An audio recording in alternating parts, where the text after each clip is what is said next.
өнөөдөр миний cheat day байгаа. Тэгээд би баг сар хагас юм уу 2 сар баг зарим гэдэггүй. Тэгээд зарим гэдэг чинь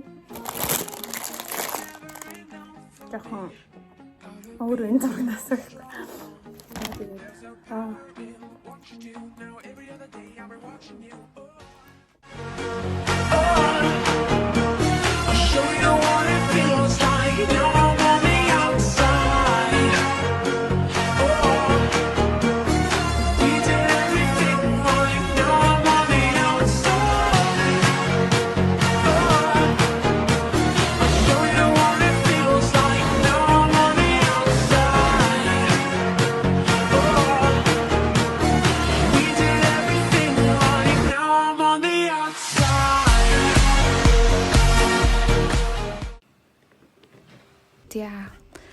Хай сайн уу?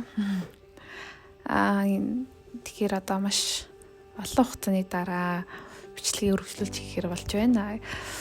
Тэгээд яг энэ бичлэгээр болохоор ерөнхийдөө бол яг 10 сарын хугацаанд хэрхэн яаж жингээ хассан талаарх ерөнхийдөө бол хэлье гэж бодож байна. Яагаад гэх юм бол би нөгөө Instagram дээрээ нэг reels оруулсан.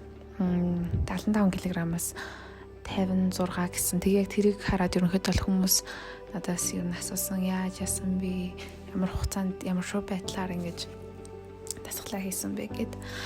Тэгээд энэ талаараа нэг зураг оруулъя. Тэгээд энэ зураг болохоор миний жимд явсан эхний өдрийн зураг байгаа. 72 кг-тэй. Тэгээд ерөнхийдөө бол эндээс бүх зүйл эхэлсэн. Тэгээд яг хамгийн ихнээс нь бол хамгийн гол нь зорилготой байх хэрэгтэй. Яг та яг юу хүсэж байгаа гэсэн тэр зорилго маш чухал. Тэгээд дараа нь тууштай байдал. Энэ 10 сарын хугацаанд яг миний хувьд ямар шоу байсан бэ гэх юм бол яг жимд явсан эхний өдөр хөл хийж эхэлсэн. Тэгээ хөл хийгээд юм бол миний бүх би ингээ болгоорсон. Гэтэ заавалчгүй над чих бас тэг яг ингэж хийх бас албагүй зүгээр кардиогоор маш ингээ зүгээр нарийн наадахын тий юугаар кардиогоор дасгалаа хийж эхлэх юм бол зүгээр одоо нэлээд тий жин нэмсэн байгаа тохиолдолд ер нь хүмүүс кардио хийвэл илүү зүгээр санагдсан юм лээ өглөөгөр. Тэгээд эсвэл хэрвээ ер нь аль болох боломжтой болно гэхээр өглөө хийгээрэй. Тэрээ үнэхээр боломжгүй хам бол ажиллаад хараад орой ч юм уу тий одоо яг гадаа бас дулаахан байгаа болохоор оройдоо хийвэл орой зүгээр нөгөө хөл бөмбөгийн талбай яваад алхах ч юм уу бас яг энэ цаг мөчийг ашиглах гой гадаа алхах бол бас зүгээр нэг тасралтгүй нэг цаг ч юм уу тий бас нэг амар удаан биш яг нэг өөрхөн хурданд тааруулаад нэг алхachвал зүгээр. Харин жим дээр гэх юм бол ер нь спидийг болохоор 5.2 тэй ч юм уу 5.5-аас 5.5-ын хооронд байлгаад тэгээ зам дээр алхаж байгаа тохиолдолд замаа ингээд дээшгээ босгочдөг байхгүй. Тэгээ босгочвол ерөнхийдөө амар зүгээр.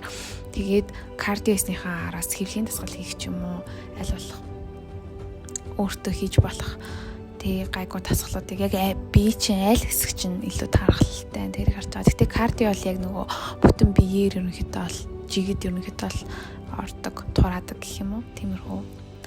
Тэгээд миний хувьд гэх юм бол би хоолтон дээр болохоор гурилыг бол бүр ингээд огт хорсон байгаа.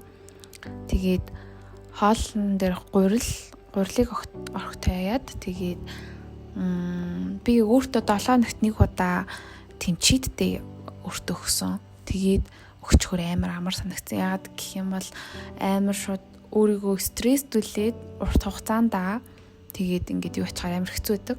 Одоо жишээлх юм бол нэг тийм дайтууд яваад байдаг шүү дээ 14 хоног 21 хоногийн тэгээд гिचэнгүүт яа гэл хоногийн нарчингуудаа за би энийг яхад амар хэцүү юм байна да гэл тэгээл шууд нөгөө өөр дээр эхлээл юм болгочихар чинь тэгээл нөгөө дайтанд орчих амар хэцүү болчих байгаа байхгүй. Гол нь 7 натаа өөртөө яддаа нэг л хоног зөвхөн нэг хоног чидтэй олгочих юм бол зүгээр. Тэгээ яг тэр өдрөө 6-аас өмнө яг идэх хүссэн юм айдээд маргааш нь араас нь айгуу сайхан тийм нөгөө жоохон хүчтэй кардио дасгалууд хийх ч юм уу те тиймэрхүү юм хийх юм бол ер нь гайгүй. Тийм тэгэл өөрийгөө бие аль болох хаажмаар тасгаад тасхвал их зүгээр санагцсан. Тэгэхгүй шууд ингээл гинэт ингээ ороод ирчихэр чи нөгөө бие чин гайхаад гинэт хоол молоо сайгаал шал буруу ингээ хүнс мэс хэрэглээд ахын гор чин би чи амар гайхаад энэ ч одоо яаж наиж ийна гэл тэг сэтгэл санаанд ч гэсэндээ маш их нөлөөлдөг болохоор энэ дээр амар сайн анхаарч үзэх хэрэгтэй юм болоо гэж бодож чинь хоолол тэгээд үнэхээр бас амттай юм идмээр санагдаад ахын бол баар идэж болно CUG эсэнтерт зардаг яг би өөрийнхөө иддэг баарнуудаа ингээ харуулчих. Тэгээд аль болох тууштай өдөр болгон дасгалаа хийн гэсэн байдалтай хийгээд байх юм бол ер нь болно дөө.